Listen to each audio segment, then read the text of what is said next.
অন্নপূর্ণা ফর্মে কি কি জিনিস থাকবে আর কি কি জিনিস থাকবে না, চলুন একটা একটা করে পয়েন্ট ধরে ধরে আমি বলতে থাকি, তাহলে আপনারাও বুঝতে পারবেন আর আমি আপনাদের খুব সহজে বোঝাতে পারবো। তো এই দেখো পেন্সিল, নোটবুক এ হাতে, পেন্সিল নয় পেন্সিল হাতে আছে কিন্তু সঙ্গে নোটবুক নেই, সঙ্গে রয়েছে অন্নপূর্ণা যোজনার এই ফর্মটা। চলুন একটু করে দেখানো যাক কি বলা হচ্ছে ফর্মে আর আসলে গুজবের সঙ্গে তার কোনো মিল আছে কি নেই। এইখানে প্রথম যে ফর্মটা আমি দেখাবো, আমি আমার ক্যামেরা পার্সনকে বলবো ডাইরেক্টলি ফর্মে মাঝে মাঝে ফোকাস করার জন্য। প্রথম পাতা, আসছি প্রথম পাতায়।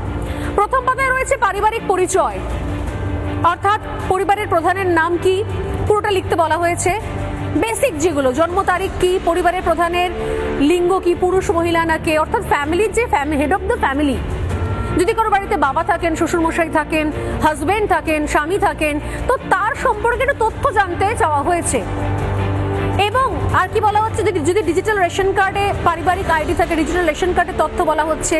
পরিবারের সদস্য সংখ্যা বলা হয়েছে, দেখুন পাশে লিখে রয়েছে শুধুমাত্র সংখ্যা। ঠিকানা, স্থায়ী ঠিকানা, তার সঙ্গে যোগাযোগ নাম্বার, নাম, জন্ম তারিখ, লিঙ্গ, পরিবারের প্রধানের সঙ্গে তার সম্পর্ক, অর্থাৎ তিনি আপনার স্বামী হন না আপনার বাবা হন না আপনার শ্বশুরমশাই হন, এইটুকু বেসিক তারিখ। এবং দেখুন কি বলেছিলাম প্রথম গুজব, যে ফর্মে নাকি যিনি অন্নপূর্ণা ভান্ডার যিনি নেবেন, যিনি আবেদন করছেন, তার নামটাই নাকি কোথাও নেই, তাই নাকি? তাহলে বলে দিই, এখানে 9 নম্বর পয়েন্টটা দেখুন, এইখানে রয়েছে পরিবারের প্রধান, সদস্য 1, সদস্য 2 করে করে পরিবারের সমস্ত সদস্য। পরের পাতায় চলে যাই যদি আমি, সদস্য 3, সদস্য 4, সদস্য 5, মোটামুটি 5 জনের পরিবারের একটা ফরম্যাট দেওয়া হয়েছে। ধরে নিন শ্বশুরমশাই, শাশুড়ি রয়েছেন, তার সঙ্গে ছেলে রয়েছে, ছেলের বউ রয়েছে এবং বাড়িতে একটা ছোট বাচ্চা রয়েছে, 5 জন মতো পরিবারের সদস্য রয়েছেন। অর্থাৎ শ্বশুর, শাশুড়ি, স্বামী, স্ত্রী এবং বাচ্চা, তার জন্য তাদের প্রত্যেকের নাম চাওয়া হয়েছে, প্রত্যেকের নাম চাওয়া হয়েছে। এবং পাশে একটা কলাম দেওয়া রয়েছে, অন্নপূর্ণা যোজনার জন্য আবেদন করা হচ্ছে কি। যদি বলেন হ্যাঁ তাহলে হ্যাঁ, যদি বলেন না তাহলে না, শুধু হ্যাঁতে টিক করতে হবে। পাশে লেখা রয়েছে বয়স 5 বছরের কম হলে আধার চিহ্নিত করুন, আধার এনে, আধারটাকে এনে লিখে দিন, সেটা চিহ্নিত করুন। অতএব এখানে পরিবারের কোন সদস্য, ধরুন 5 জন পরিবারের সদস্য, তার মধ্যে কোন মহিলা তিনি অন্নপূর্ণা ভান্ডার চাইছেন, তার পাশে গিয়ে শুধু একটা হ্যাঁতে টিক করে দিলেই তো লেটা চুকে যায়। আরে ভাই, শ্বশুর মশাই তো অন্নপূর্ণা যোজনা চাইবে না, স্বামী তো অন্নপূর্ণা যোজনা চাইবেন না, চাইবেন হয় শাশুড়ি আর না হয় বৌমা। তো দুজনের নামের পাশে নামটা লিখে অন্নপূর্ণা, দেখুন সাইডে আরেকবার ফোকাস করতে বলবো, এই যে সদস্যের নাম, জন্ম তারিখ রয়েছে, পরিবারের সঙ্গে সম্পর্ক রয়েছে, আধারের নাম্বার চেয়েছে, পাশে একটা হ্যাঁতে টিক করে দিলেই তো লেটা চুকে গেল। তাতে এত সমস্যা কোথায়? নাম নেই, নাম নেই, নাম নেই, তো এইগুলো কি রয়েছে তাহলে? আমার পরিবারে যারা চাইবেন অন্নপূর্ণা ভান্ডার, তাদের নামের পাশে আপনি কি অন্নপূর্ণা যোজনা চাইছেন? হ্যাঁ চাইছি, টিক, ডান। পরেরটাই আসি। এরপরের বিষয়, পরিবারের প্রধান এবং পরিবারের সকল প্রাপ্তবয়স্কদের ব্যাংক অ্যাকাউন্ট। এবং দেখুন পাশে লিখে দেওয়া রয়েছে নগদ অর্থ স্থানান্তরের জন্য, অর্থাৎ আমি নগদে টাকা দেব, সরকার টাকা দেবে, তার জন্য অ্যাকাউন্ট ডিটেলসটা চেয়েছে। এবং প্রত্যেকেরই চেয়েছে, সেক্ষেত্রে পরিবারের প্রধান এবং প্রত্যেকের, যাতে সেই পরিবারের ব্যাংক অ্যাকাউন্ট নাম্বারটা সরকারের কাছে থাকে। কারণ অনেকেই অনেক ধরনের জালিয়াতি এর আগে করেছে, প্রত্যেকের অ্যাকাউন্ট নাম্বার চেয়ে নেওয়া হয়েছে, যদি কোনো কারণে মূল ব্যক্তির অ্যাকাউন্টে ট্রান্সফার করা গেলেও না, তো সেক্ষেত্রে যাতে বাকিদেরকে জানানো যেতে পারে। এরপরও হচ্ছে এপিক, ভোটার তালিকা অংশ নম্বর সহ এপিক নাম্বার, অর্থাৎ আপনি যে ভোটার আইডি কার্ড, আপনার বাড়ির অ্যাড্রেস রয়েছে, সেটা আপনার জানাতে নিশ্চয়ই সমস্যা নেই, আপনি জানিয়ে দিন। আপনারা জানেন নিশ্চয়ই, এর আগে লক্ষ্মীর ভান্ডারের সুবিধা যারা নিয়েছে, এমন অনেক ফেক নাম নিয়েছে যার পরিবার এখানে নেই, যে নামটার অস্তিত্বই এখানে নেই, যার পরিবারে না তো স্বামী আছে, না তো শ্বশুর আছে, না শাশুড়ি আছে, না সন্তান রয়েছে, তারাও এখান থেকে লক্ষ্মীর ভান্ডার পেয়েছেন এবং এখন তারা হাকিমপুর চেকপোস্টে গিয়ে দাঁড়িয়ে রয়েছে, তারা বাংলাদেশের বাসিন্দা। তো আমার যদি পরিবার থাকে, প্রত্যেকের ভোটার আইডি কার্ড থাকে, আমি তার নাম্বারটা এখানে মেনশন করব, সমস্যা কোথায়? এবার চলে আসি, এখানে বিভাগও একটা দেওয়া রয়েছে, অসংরক্ষিত আর্থিকভাবে দুর্বল শ্রেণী, যে শ্রেণীগুলো রয়েছে, এসসি বা এসটি বা ওবিসি বা পিভিটিজি, সেগুলো রয়েছে। এবার এখানে একটা প্রশ্ন হচ্ছে, সমস্ত নাকি সার্টিফিকেট জমা দিতে বলা হয়েছে। পাশে দেখুন লেখা, প্রযোজ্য শংসাপত্র যেমন জাতিগত আর্থিকভাবে দুর্বল শ্রেণী শংসাপত্র, ক্রিমি লেয়ার শংসাপত্র ইত্যাদি, এগুলো আছে কিনা কোথাও বলা হয়েছে এখানে জমা দিন। যেগুলো জমা চাইবে পাশে লিখে দেওয়া থাকছে জমা দিন, আপনি শুধু টিক মার্ক করবেন। এসসি এসটি না ওবিসি না কি, শুধু টিক মার্ক করতে হবে। দেখুন নিচে লেখা রয়েছে সঠিক হলে টিক চিহ্ন দিন। কোনটা? রেশন কার্ড বা খাদ্য ভর্তুকি। আপনার পরিবারে কেউ রেশন পাচ্ছে কিনা, এই ফর্ম মানে একটা ফর্ম মানে এখান থেকে যাবতীয় তথ্য সরকারের থেকে কি কি আপনি জিনিস পাচ্ছেন, কি কি আপনার কাছে পেন্ডিং আছে, ভাবলে জানলে আপনার অবাক হয়ে যাবেন। অনেকেই জানেন শুধুমাত্র বিজেপি করার অপরাধে অনেক পরিবার রেশন পায়নি। অনেক দুর্নীতি হয়েছে এর আগেও, আগের সরকারের আমলেও। তো এবার এখানে খুব সহজ বিষয়, পরেরটা চলে যাই, যে আপনার কি ডিজিটাল রেশন কার্ড আছে। দেখুন এখানে হ্যাঁ না শুধু দিতে হচ্ছে, জাস্ট টিক মার্ক, কোনো পাশাপাশি কোনো কিছু লিখতে হচ্ছে না, কোনো কিছু, জাস্ট টিক মার্ক। এটা কার্ডের ধরন কি রয়েছে। এরপর চলে আসছে যে সব থেকে ইম্পর্টেন্ট পার্ট, অর্থাৎ সম্পদ। সেই যে সম্পদ নিয়ে, যে ইম্পর্টেন্ট কলামটা নিয়ে ইতিমধ্যে বিরোধীরা কোমর বেঁধে, মানে কিছু মানুষজন যারা ওই বললাম নেটে নয়, এই হেঁটে নয়, তারা নেটে থাকেন এবং ঘেঁটে থাকেন, তো তারা কনফিউশন তৈরি করেছে। সম্পত্তি জানতে চাইবে, খুব স্বাভাবিক সেটা। আপনি কোন বাড়িতে থাকেন, পাকা বাড়ি না কাঁচা বাড়ি, তিনতলা বাড়ি, বাংলো, নাকি সরকারের থেকে সুবিধা পাওয়ার আবাসের প্রকল্পের টাকা নিয়ে হাফ ঢালাই করা বাড়ি, সরকার জানতে চাইবে না। দেখুন বাড়ির ধরনে বলা হচ্ছে যে আপনার বাড়িতে কি 3 বা তার বেশি পাকা ঘর রয়েছে। এবার আমার বেডরুম নিয়ে প্রশ্ন। এই প্রশ্ন স্বাভাবিক, কারণ পরিবারের সঙ্গে একটা ঘর থেকে যে পরিবার যে ধরনের স্ট্রাগল করে 3টে ঘরে, তাই নয়। এবার প্রশ্ন হচ্ছে, আমার বাড়িতে যদি 3খানা পাকা ঘর থেকে থাকে আমার গ্রামের বাড়িতে, তাহলে কি আমি অন্নপূর্ণা ভাণ্ডার পাবো না? নিশ্চয়ই পাবেন। কোথাও বলা যাচ্ছে এখানে অন্নপূর্ণা ভাণ্ডার পাবেন না। জানতে চাওয়া হয়েছে যাতে আপনি অন্নপূর্ণা ভাণ্ডার পাওয়ার পরও এমন না হয় কি আপনি সঙ্গে সঙ্গে হয়তো আবার আবাসের বাড়ির জন্য, প্রকল্পের জন্য আবার আবেদন করে বসলেন। সরকারের জানার অধিকার রয়েছে। এখানে দেখুন হ্যাঁ বা না। দ্বিতীয়ত হচ্ছে, পারিবারিক যদি জমি থেকে থাকে তার মালিকানা আছে কি, এখানেও হ্যাঁ বা না। পাশাপাশি কি কি মালিকানা বলতে কি বোঝাচ্ছে, মালিকানা কখন হয় ক্লিয়ার করে দিয়েছে এখানে সরকার। কোথাও জমা দিন লেখা নেই।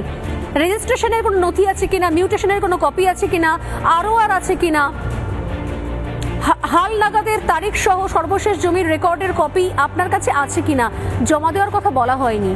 যদি কোথাও সন্দেহ প্রকাশ করা হয়, যদি কোথাও কনফিউশন হয়, তবে গিয়ে আপনি জমা দেওয়ার বিষয়টা আসছে। এগুলো মেনশন করা রয়েছে, এগুলো সঙ্গে আছে কিনা। রেজিস্ট্রেশনের নথি সর্বশেষ, আর জমির নথি। যদি আপনার কোনো রকম পারিবারিক কোনো গাড়ি থাকে তাহলে হ্যাঁ বা না। যদি গাড়ি থাকে তাহলে এটা রেজিস্ট্রেশন নাম্বার এবং তার মডেল নাম্বার এখানে উল্লেখ করতে বলা হয়েছে। কাগজ ধরে জমা করবেন, ফাইল নিয়ে দাঁড়িয়ে থাকবেন, চাওয়া হয়নি সেটা। এবার হচ্ছে পারিবারিক সদস্যদের স্বাস্থ্য বীমা জানার দরকার নেই সরকারের। এরপরে তো আসবে এখানে আয়ুষ্মান ভারতের সুবিধা আসবে। যদি সরকার জেনে নেয় যারা ইতিমধ্যেই বেসরকারি বড় বড় প্রাইভেট কোম্পানি থেকে স্বাস্থ্য বীমা করিয়ে বসে আছেন, আগের সরকারের বেশ কিছু পঞ্চায়েত প্রধান, কাউন্সিলর, তারা বড় বড় কোম্পানির লাখ লাখ টাকার ইন্স্যুরেন্স করিয়ে বসে থাকার পরেও তাদের স্ত্রীরা লক্ষ্মীর ভাণ্ডারের টাকার সুবিধা পেয়েছে। কেন পাবে আপনি বলুন? যাদের পরিবারে কোনো বীমা নেই, যাদের পরিবারে বীমার ক্ষেত্রে হয়তো সরকারি স্বাস্থ্য সাথীর ভরসায় তারা এতদিন ধরে ছিলেন, তাদের জন্য সরকার ভাববে না? নাকি যারা বিভিন্ন বড়সড় কর্পোরেট কোম্পানি থেকে লাখ লাখ টাকার ইন্স্যুরেন্স নিয়ে বসে রয়েছেন, তাদের পারিবারিকভাবে তাদের স্ত্রী, তাদের মায়েদের জন্য তারা অ্যাপ্লাই করে দিয়েছেন লক্ষ্মীর ভাণ্ডার, এবার অন্নপূর্ণা ভাণ্ডারের, তারা কি আদৌ পাওয়ার যোগ্য? সরকার না জানলে কে জানবে? কারণ টাকাটা তো আমার আপনার টাকা, ট্যাক্সের টাকা। অতএব এগুলো জানাটা দরকার যে টাকা কাদের কাছে যাচ্ছে। দ্বিতীয়ত হচ্ছে আয় বা পেশা, খুব প্রয়োজনীয় পয়েন্ট, যে কোনো সদস্য আয়কর বা পেশাগত কর প্রদান করেন কিনা।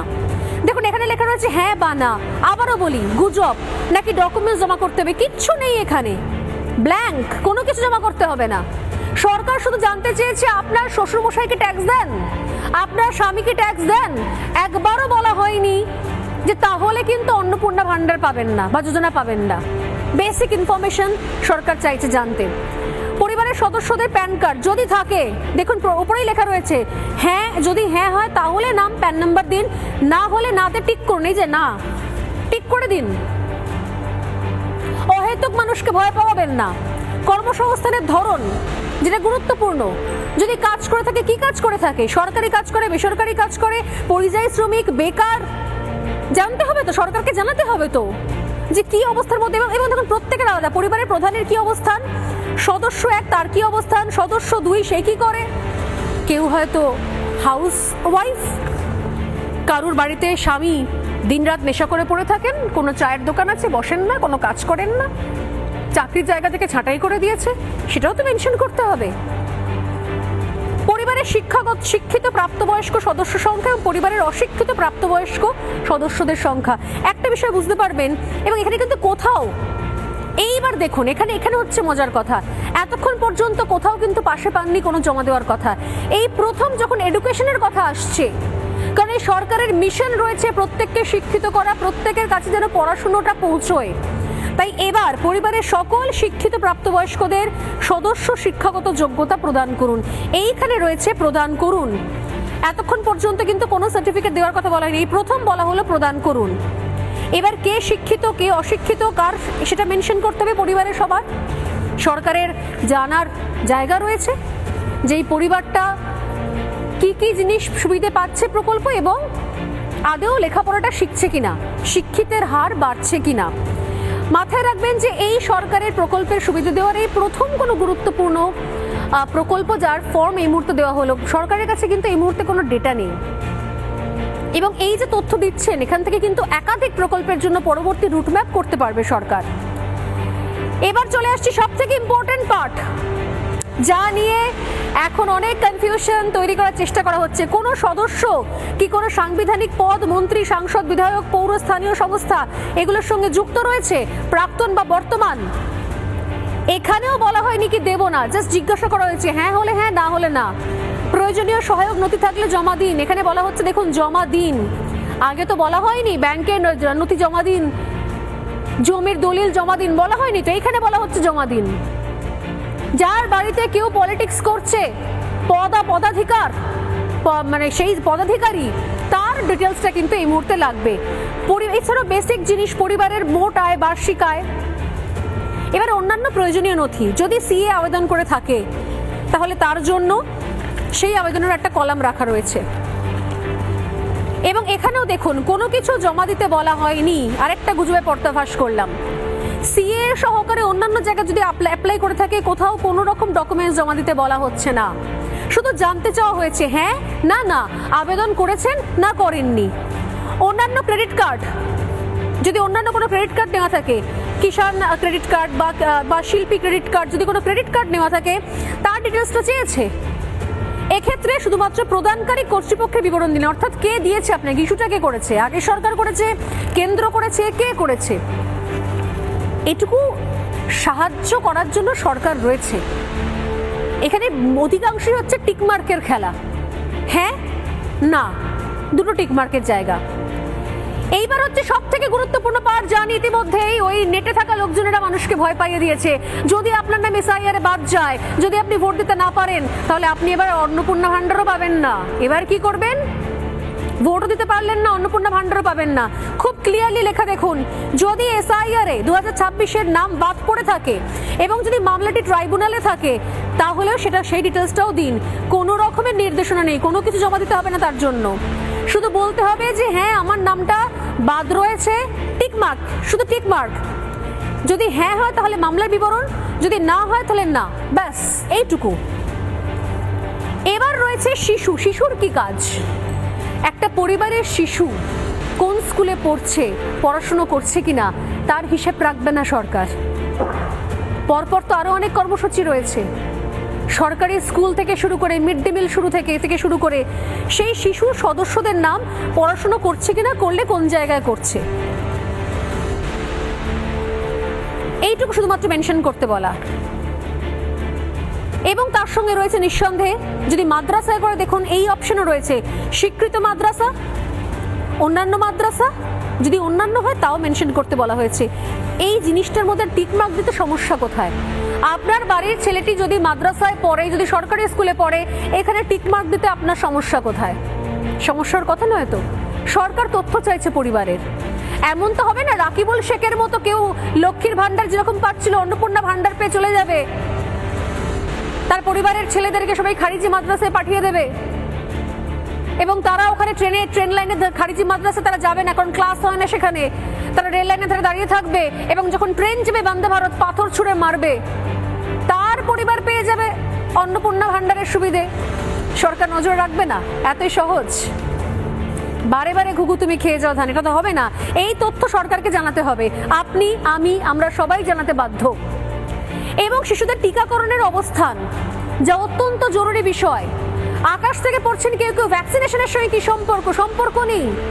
যে ভ্যাকসিনের জন্য, যে টিকার জন্য দীর্ঘদিন ধরে সমস্ত শাসক দল লড়াই করে গেছে, সেই টিকার কাগজ আপনারা সাবমিট করবেন না? সেই টিকার আছে কি নেই সরকার দেখবে না। এবং যদি হ্যাঁ হয় তাহলে সেই টিকার কার্ড, সেই তারিখটার লাস্ট তারিখ, টিকার কার্ড কিন্তু আছে কিনা জানতে চেয়েছে। জমা করার কথা বলা হয়নি, এখানেও বলছি কোথাও প্রদান করার কথা বলা হয়নি, জমা দেওয়ার কথা বলা হয়নি। আছে কি নেই সেটা আপনাদের জানাতে হবে। যদি সরকারের ডাউট হয়, সরকার তখন আপনাদেরকে জিজ্ঞাসা করবে, কিন্তু এখন কিছু জমা দিতে হচ্ছে না। এবার হচ্ছে আপনি কোনো সরকারি প্রকল্পের সুবিধে ডিবিটির মাধ্যমে পাচ্ছেন কিনা, অর্থাৎ ডাইরেক্ট বেনিফিশিয়ারি ট্রান্সফার, তার মাধ্যমে পাচ্ছেন কিনা। কেন জানতে বলা হচ্ছে সরকার নাকি ব্যাংকের সমস্ত তথ্য নিয়ে নিচ্ছে, ব্যাংকের সব ডিটেলস হাতিয়ে নিচ্ছে। আরে ভাই, যদি ব্যাংকের ডিটেলস না দেন, টাকাটা দেবে কোথায় সরকার? ডিবিটি মানে সরাসরি প্রকল্পের সুবিধা। এর আগে আপনার কোনো অ্যাকাউন্টে ঢুকেছে কিনা, যদি না ঢুকে থাকে তাহলে সেটা জানান, যদি ঢুকে থাকে তাহলে হ্যাঁ বা না বলুন। এই দেখুন লেখা আছে হ্যাঁ বা না, বলে দিন হ্যাঁ ঢুকেছে। কোন প্রকল্পের টাকা ঢুকেছে বলে দিন, কি সমস্যা এতে? অনেক লোকের তো প্রকল্পের টাকাই ঢোকেনি, যোগ্য হওয়া সত্ত্বেও, শুধুমাত্র বিরোধী দল করেছিল বলে। শেষ পাতায় চলে আসছি। লাস্ট একটাই ঘোষণা, যে আমি এই মর্মে ঘোষণা করছি যে ওপরে প্রদত্ত তথ্য আমার জ্ঞান এবং বিশ্বাস অনুযায়ী সত্য এবং প্রযোজ্য ক্ষেত্রে আমি সকল সহায়ক নথি প্রদান করেছি এবং উপরে উল্লেখিত কোনো মানদণ্ড বাদ দিইনি। এই জিনিসটা করে এখানে স্বাক্ষর করে দেওয়া। যেগুলো দরকার সেগুলো দিলেন, যেগুলো দরকার নেই জমা দিন বলা নেই, সেগুলো জমা দেওয়ার দরকার নেই। এর মধ্যে এত কোথায় সমস্যা তৈরি হলো, এত কোথায় ভুল বোঝানো তৈরি হলো, যেখানে পুরোটাই টিকমার্কের খেলা এবং পরবর্তী প্রকল্পের জন্য এই ডেটা সরকারের ঘরে জমা করার বিষয়, সেখানে এত কনফিউশন কেন? নানা ধরনের কন্টেন্ট দেখার জন্য লাইক করুন, শেয়ার করুন আমাদের ফেসবুক পেজ, সাবস্ক্রাইব করুন আমাদের ইউটিউব চ্যানেল। পাশাপাশি অন্যান্য ব্রেকিং নিউজের জন্য অবশ্যই চোখ রাখুন রিপাবলিক বাংলায়।